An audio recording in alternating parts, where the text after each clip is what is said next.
Thank you, Mark, and thanks for describing the problem that we're addressing. It's an exciting time for 247 Solar because people are starting to realize that there's a real serious problem with the intermittency of PV and wind, solar. That when the sun goes down, what do?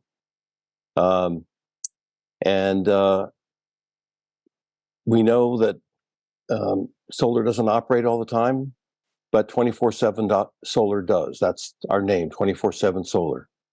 And we do this by not converting solar energy to electricity, but by converting it to heat. We store that heat. We convert it in this device here on the left, developed with our development partners, stored in thermos-like containers for long-term storage, and then convert that heat into electricity, and when electricity, also into heat. India's largest utility has this big problem. On the one hand, they've got lots of solar, but on the other hand, when the sun goes down, they turn to coal plants. And so they bought one of our systems. It's a standardized module where these sun tracking mirrors on the ground here reflect their light on the top of the tower. It's only 125 feet tall. And our proprietary device converts it to high temperature heat, hot air. And that hot air comes down the tower and heats up our thermal storage system.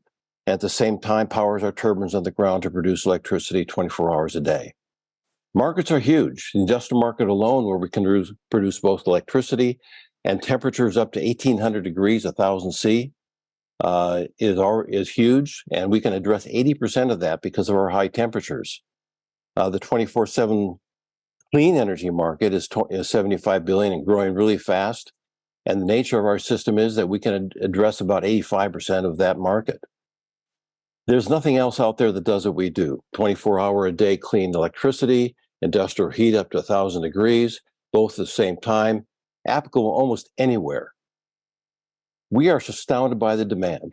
In just our first year, we sold $8 million of our systems we're installing now, and we have $50 million pipeline. In fact, it's much, much larger than that. We talk to people about $50 million projects, and we have over 30 patents worldwide.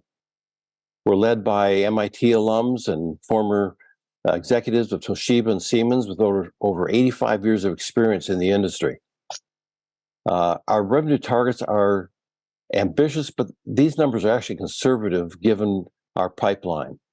We'll make $6 million in our first year of being a commercial operation, $28 million next year, and we're targeting over at least $100 million in year 3, 2025. We get that through system sales, and then we have recurring, very profitable, ongoing revenues with after-sales operations, monitoring, parts, service, and that kind of thing. The investment opportunity is very exciting. Our company's already raised and invested $15 million. And now as we go to commercialization, we're raising $8 million, A2 preferred, and we've already raised $3.5 million of that. What we'll do with that capital is install our first 3 sales and book an additional $50 million in sales at least. So thank you for listening. See you in the breakout room.